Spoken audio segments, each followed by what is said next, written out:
CUT 2026 physics domain, किस तरीके से हमें आगे बढ़ना है जिससे हम लोग 250 में से 250 का स्कोर है वो अचीव कर पाए। क्या एग्जाम पैटर्न रहता है, साथ ही साथ क्या स्ट्रेटजी रखनी चाहिए, कैसे मुझे प्रिपेयर करना चाहिए जिससे मैं पूरे सवालों को अटेम्प्ट कर पाऊं और अच्छे से अपना स्कोर है उसको अचीव कर पाऊं। तो वही सारी चीजों के बारे में मैं आप सभी को इस वीडियो के अंदर बताने वाला हूं। तो मैं गजेंद्र शर्मा एक बार फिर से आप सभी का स्वागत करता हूं सीयूटी अड्डा 24/7 के ऊपर। तो चलिए शुरू करते हैं। सबसे पहले आप सभी को पता होना चाहिए कि यार एग्जाम का पैटर्न क्या होता है। तो देखो यार, आप सभी को पता होना चाहिए आप लोगों का 50 सवाल आएंगे, 50 में से 50 सवाल करना आप लोगों के लिए कंपलसरी है। 60 मिनट का टाइम आप सभी को मिलने वाला है। सीबीटी मोड में अभी आप लोगों का पेपर होने वाला है। साथ ही साथ यहां पे बेसिकली सारे जो सवाल है वो एमसीक्यूज पैटर्न पे होंगे, यानी कि एक सवाल होगा उसके 4 ऑप्शन होंगे और 4 में से एक सही आप सभी का होने वाला है।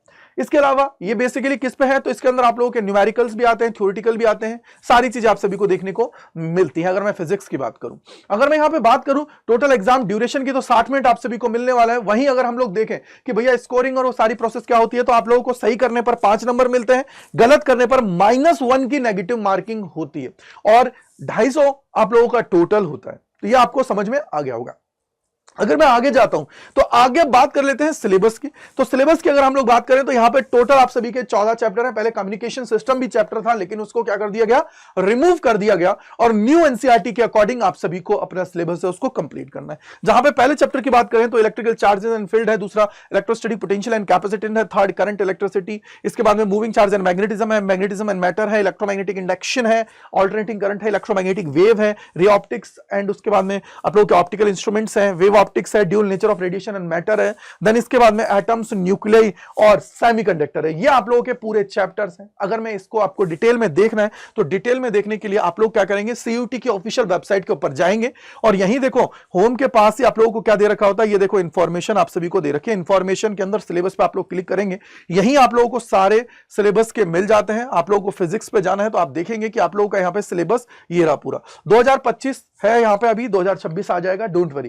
तो ये आप लोगों के पूरे टॉपिक्स हैं जो आप लोगों को यहाँ पे गिवन है, तो इसको अपने पास रख लीजिए डाउनलोड करके, जिससे आप सभी को हर एक चीज के बारे में पता रहे कि कौन कौन से क्या क्या चीजें आप लोगों की हट गई हैं, जिससे आप लोग चीजों को समझ पाए। राइट है। अब बात करते हैं तो ये तो आप लोगों का क्या है, पूरा का पूरा सिलेबस है जिसके बारे में आपको पता होना चाहिए। यार देखो, जब तक आप लोगों को यही नहीं पता है कि आपको पढ़ना क्या है, तब तक आप लोग 250 में से 250 स्कोर कैसे करेंगे। चीजें तो आता है, लेकिन आपको वही पढ़ना है जो एग्जाम में आने वाला है, जो एग्जाम में आएगा उसी को पढ़ना है, जिससे आप लोग अच्छा स्कोर अचीव कर पाए। आगे अगर हम लोग बढ़ते हैं तो क्या आप लोगों की कंप्लीट स्ट्रेटेजी होनी चाहिए, उसकी बात कर लेते हैं। तो सबसे पहले अपना जो सिलेबस है उसके बारे में आप सभी को पता होना चाहिए। कंप्लीट सिलेबस का अंडरस्टूड होना चाहिए, कैसे किस तरीके से सारी चीजें हैं। ठीक है बेटा जी, उसके बारे में आप सभी को यहाँ पे पता होना चाहिए, जिससे आप लोग चीजों को कर पाएंगे। यहाँ पे ये 2026 कर लीजिएगा, ठीक है, टाइपिंग एरर है, ठीक है। साथ ही साथ इसके बाद में आप लोग को अपने रिसोर्सेज है उनको इकट्ठा करना है, मतलब बुक्स वगैरह है कि भैया पीवाईक्यूज बुक्स हैं, टेक्स्ट बुक्स हैं, उन सभी को अपने पास इकट्ठा करके रख लेना है। चीजें कहां से आपको पढ़नी, किस तरीके से पढ़ना है। इसके बाद में सबसे जो इंपॉर्टेंट है ना, वो है कंसेप्ट बिल्डिंग। बेटा देखो, अब ऐसे सवाल नहीं आ रहे हैं जहां पे आप सभी से चीजें डायरेक्ट पूछ ली जाए। बेटा देखो, डायरेक्ट सवाल आते हैं, लेकिन अब वो लोग फोकस कर रहे हैं कितना अपनी चीजों को सीखा है। तो कंसेप्ट बिल्डिंग बहुत इंपॉर्टेंट है। कंसेप्ट को आपको अच्छे से करना है, मेमोराइज करना है चीजों को, फार्मूलाज को। साथ ही साथ आपको एक अच्छे टीचर के साथ जुड़ना है जिसने एग्जाम के अंदर अच्छा परफॉर्म कराया है बच्चों से। तो उसके लिए आप लोग हमारे साथ जुड़ सकते हैं, ठीक है बेटा जी। इसके अलावा प्रैक्टिस आप लोगों को रेगुलरली करनी है, बिना प्रैक्टिस के कुछ नहीं होने वाला है। मैं आज आपको बोल देता हूं, अगर आप ये सोच रहे हो कि सर एक जादू की छड़ी है सर के पास, गजेंद्र सर आपको दे देंगे और आप कर लोगे, बेटा ऐसा नहीं है। प्रैक्टिस जो करेगा वो 250 में से 250 नंबर लेके आएगा। मेहनत करनी पड़ेगी, हर दिन 8 घंटे कम से कम आपको पढ़ना पड़ेगा, तब जाके आप सोचना कि आप लोग 250 में से 250 की तरफ बढ़ पाएंगे। और आप सोच रहे हो कि 1 घंटा पढ़ूं और 250 में से 250 आ जाए, तो पॉसिबल नहीं है। तो प्रैक्टिस मस्ट बी रिक्वायर्ड है, रेगुलरली चीजें आप सभी को करनी है, तब जाके बात बनती है। इसके अलावा अगर आप लोग कहीं भी प्रॉब्लम फेस कर रहे हो, कोई चीज पढ़ रहे हो नहीं समझ में आया, तो अपने टीचर्स को पकड़ो, अपने दोस्त को पकड़ो, जिससे आप लोग चीजों को पूछ पाए, जिससे चीजों को अच्छे से आप लोग कर पाए। अदरवाइज फिर दिक्कतों का सामना आप सभी को करना पड़ेगा, क्योंकि अगर एक भी कॉन्सेप्ट रह गया और मान लो उसी से सवाल बन गया, तो फिर आप लोग क्या करेंगे। तो इसलिए जरूरत है आप सभी चीजों को अच्छे से करते हुए आगे बढ़े। तो ये आप लोगों की कंप्लीट स्ट्रेटेजी होनी चाहिए। आगे अगर हम लोग बात करें तो प्रैक्टिस में क्या करना है, देखो प्रैक्टिस बहुत इंपॉर्टेंट है और प्रैक्टिस के लिए जरूरत होती है टेस्ट लगाना। जितना ज्यादा टेस्ट लगाओगे, जितने ज्यादा प्रैक्टिस करोगे, एक चैप्टर के कम से कम 150, 200, 250 सवाल करोगे, तब जाके आप लोग अलग अलग पैटर्न को समझ पाओगे। जैसे मैं डीपीपीस के अंदर लगभग 100 सवाल दे देता हूं, फिर सवाल कराता हूं 50-60 में क्लास के अंदर कराता हूं, तो इट मींस कहीं ना कहीं 150 सवाल के आसपास तो तुम यहीं से कर लेते हो। उसके अलावा और बेहतर करने के लिए आप लोग और भी चीजों को कर सकते हैं। तो इसलिए मैं यही बोलूंगा यार, देखो पढ़ना जरूरी है, अच्छे से करें, मॉक टेस्ट लगाएं, पीवाईक्यूज को करें। जितना ज्यादा मॉक टेस्ट लगाएंगे, जितना ज्यादा पीवाईक्यूज करेंगे, उससे आपको कंसेप्ट क्लियरिटी होती है। देखो यार, जब टेस्ट देते हो ना, तब पता लगता है कि कितना आपने सीखा है क्लासेस से। तो उस टेस्ट को आप लोगों को देना है। टेस्ट देने के बाद में उससे आपको क्या बेनिफिट होगा, देखो एक तो टेस्ट दोगे, आपको अपनी गलतियों के बारे में पता लगेगा, साथ ही साथ टाइम मैनेज कर पाओगे। मतलब देखो, आप जानते हो 60 मिनट में पूरा पेपर करना है, और 60 मिनट में करना है तो भैया 50 सवाल 60 मिनट में ही होने चाहिए। अगर मैं 2 घंटे का टाइम दे दूंगा तो 50 सवाल कोई भी कर लेगा, लेकिन जो 60 मिनट में करेगा ना, वो इंपॉर्टेंट है। तो इसलिए 60 मिनट में आपको करना जरूरी है।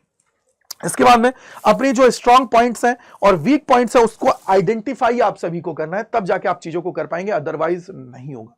वीक कैसे, जैसे आप लोग चीजों को कर रहे हैं, आपने मॉक टेस्ट लगाया, मॉक टेस्ट में आपको पता लगा कि ये चीज आपने गलत की है, तो उसको आइडेंटिफाई करें, उसको आपको एक कॉपी में लिख लेनी है, जिससे जब भी अगला टेस्ट देने जाओगे उससे पहले उसको पढ़ के जाओगे और तब जाके चीजों को करेंगे। क्योंकि इससे आप लोग देखो 50 सवाल कर रहे हो तो 50 टॉपिक को रिकैप कर रहे हो 60 मिनट के अंदर, जो आपका सबसे बेस्ट तरीका है कंसेप्ट क्लियरिटी का। देन आप लोगों को जैसे आप लोग प्रैक्टिस करोगे, स्कोर आपका आएगा, हो सकता है कम आए, लेकिन कॉन्फिडेंस को आप लोगों को बेटा हमेशा बूस्ट रखना है। क्योंकि देखो स्कोर रेगुलरली इंप्रूव होगा, और इंप्रूव जब होगा ना, तो आपका खुद ही कॉन्फिडेंस इंक्रीज होगा कि हाँ यार, मैं स्कोर कर सकती हूं या कर सकता हूं। तो ये जरूरी है आप सभी के लिए, जो मैंने आप सभी को बताया है। तो ये आप लोग करना जरूरी है, जिससे आप लोग चीजों को बहुत अच्छे से कर पाए।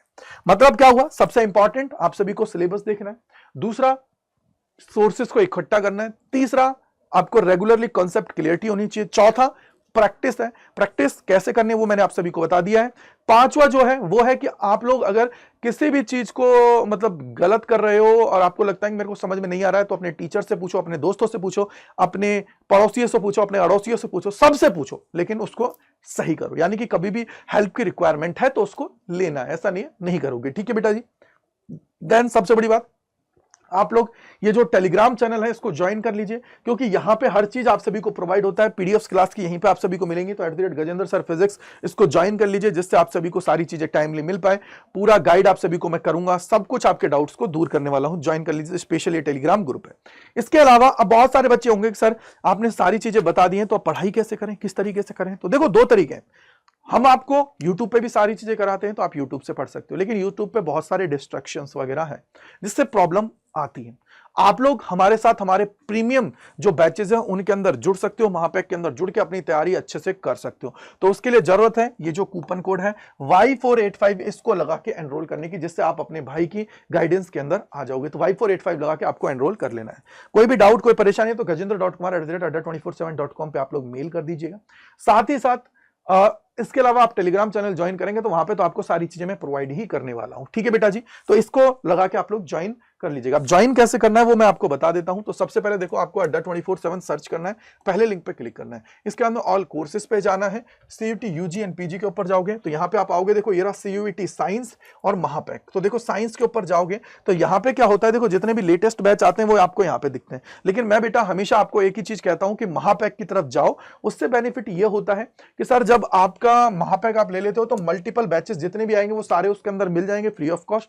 साथ ही साथ बहुत सारे और फीचर्स आप सभी को मिलते हैं। अब जैसे विद बुक लोगे तो बुक्स भी आपके घर पे डिलीवर कर दी जाएंगे। मान लो बुक्स वाला ले रहे हो तो इस पे क्लिक किया, यहाँ पे आप लोगों को आना है, देखो अभी 12,944 है, 37% ऑफ के बाद यहाँ पे मोर ऑफर्स पे जाना है, कूपन कोड लगाना है, क्या है Y485। जैसे ही आप सभी लगाएंगे तो 12,328 रुपए में आपको इसकी वैलिडिटी 16 महीने की मिल रही है। साथ ही साथ प्रिंटेड बुक्स हैं वो आपके घर पे पहुंच जाएंगी। आप नॉर्मल बैच लोगे तो 7,500 का भी आ जाता है, और आप चाहते हो कि नहीं सर मैं तो बिना बुक का लेना चाहता हूं, तो बिना बुक के लिए भी आप लोग ले सकते हो। अगेन यहीं पे जाना है, यहाँ पे जाओगे, देखो एक तो तरीका है बैचेस यहां से लेने का, चाहो तो महापैक भी आप यहां से ले लो, सीधे महापैक पे जाओ, ये रहा देखो ये है कॉमर्स का, ये साइंस का है, ये है तुम्हारा ह्यूमैनिटीज का, ये रहा देखो साइंस का। अब यहाँ पे व्यू ऑल पे जाना, यहाँ पे बिना बुक का भी है, देखो ये है बिना बुक के। बिना बुक के आप लोग जाओगे तो लगभग 2000 कम हो जाता है एज कम्पेयर टू उसके। तो मोर ऑफर्स पे जाना है, अगेन क्या लगाना है, Y485 आपको लगाना है। Y485 लगाओगे तो देखो 9862.20 में आप सभी को ये मिल रहा है